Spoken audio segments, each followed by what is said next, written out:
In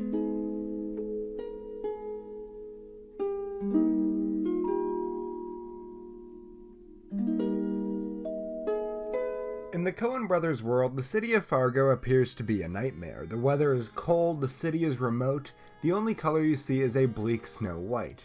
Yet the most notable trait about the city is how nice everybody is. Just like the city itself, the film Fargo has a rough exterior and a smooth interior. At first glance, this is a movie that appears to have no sense of right or wrong. People are murdered, betrayed, and kidnapped. Yet, when we look at the outcomes of these characters, we can see that their outcomes result directly from the actions that they took. At this point, I'm issuing you a spoiler warning, so if you have not seen Fargo, make sure you go check it out before watching this video. Let's start by looking at Jerry Lundegaard. To call Jerry a bad guy isn't that accurate. He has good intentions, and his goals are to help out his family. This could work out real good for me and Jean and Scotty. A more accurate way to describe him would be incredibly stupid. He doesn't think of the consequences of his actions. He hires two thugs to go kidnap his wife and treats it like she's going on a vacation. But when he realizes that there are long and short-term consequences to what he's doing, he begins to regret his decision. Throughout the film, we see symbolism of Jerry being trapped. He was forced into a corner because of debt and had to play the only hand he had left. Jerry never wanted any of this to get so out of hand. He was trying to do what was best, yet because of his incompetence, it got him in trouble and got the whole situation started.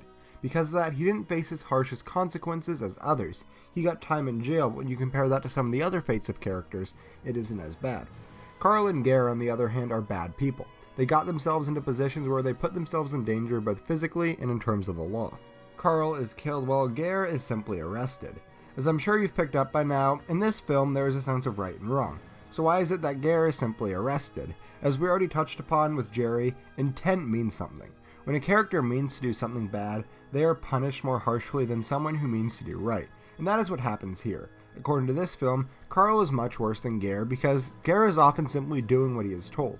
He doesn't come off as very intelligent and blindly follows Carl's lead. Because of this, whoever is in charge of the morals in this film spared him. We're going to be focusing a little bit more on this later, but first, let's talk about Wade, who is a very interesting character in that he doesn't do anything wrong according to the law. He just isn't a very good person. Again, we'll be fleshing this out a bit later, but throughout the entire film, we see him deliberately trying to go out of his way to make others suffer. He treats Jerry poorly, tries to take advantage of him, and treats the situation in a way that it shouldn't be treated. Yet, this attitude doesn't get him anywhere except shot and killed. To contrast all these characters, we have Marge. She is a really great person and a really great character. She tries to do her best to do everything the right way, and that is what she does. The only bad thing she does is shoot Gare in the leg, but that was to stop a prisoner from escaping. But besides that, she does everything by the books, and everything for the greater good, and in return, nothing bad happens to her. The worst physical thing that happens to her throughout the film is her throwing up at the scene of the crime. But that was because of morning sickness. She is a good person, and because of that, she's able to return home to her loving husband and is in the same position as when we saw her in the film when she was first introduced. She is the only character in the entire movie who was not affected by this ordeal. Everyone else was either killed, arrested, or traumatized for the rest of their life. Even the character of Scotty was punished for his actions early on in the film. After talking back to his parents and cursing at them, leaving the table early, and all around not being very nice to anybody, he is left alone and has to live with the fact that his father tried to have his mother kidnapped. So, how is any of this fair? Obviously, some actions were punished much more harshly than others, some punishments fit the crime, but others seem completely blown out of proportion. Let's revisit Carl and Gare. Carl may be the mastermind who manipulates Gare, but he seems to have much better morals than his counterpart. When the two are pulled over for not having the correct tags on their car, Carl originally tries to bribe the officer pulling them over, but Gare's immediate reaction is to shoot him. Gare is a bloodthirsty killer, a sociopath. Meanwhile, Carl is there simply to make a few dollars off of a scam. He also realizes that he gets in over his head and starts to panic, but that never really happens with Gare, who never realizes that he has gone too far. Even when he worries about being arrested, he still flees thinking he can escape the situation and get away. After he is detained in the back of Marge's police cruiser, he doesn't share a hint of remorse about what he did. He just sits there with the same blank look that he's had the entire movie. While he is being lectured by her, he looks out the window at the Paul Bunyan statue, more than likely wishing he was the one with the axe. So, how come Gare was arrested while Carl was killed? The simple reason is that we do not know who can judge morality. It obviously isn't the law, but what is it? Some people are quick to say it's religion. There's definitely a lot to support that.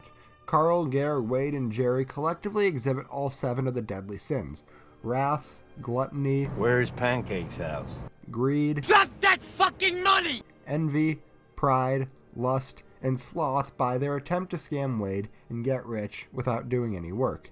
There's a very interesting article that I'm going to leave a link to on screen right now. That article looks further in the element of religion in this film, but I think it goes further than that. I think that the morality in this movie is the morality of Ethan and Joel Coen, or at least the rules that they set up in their world.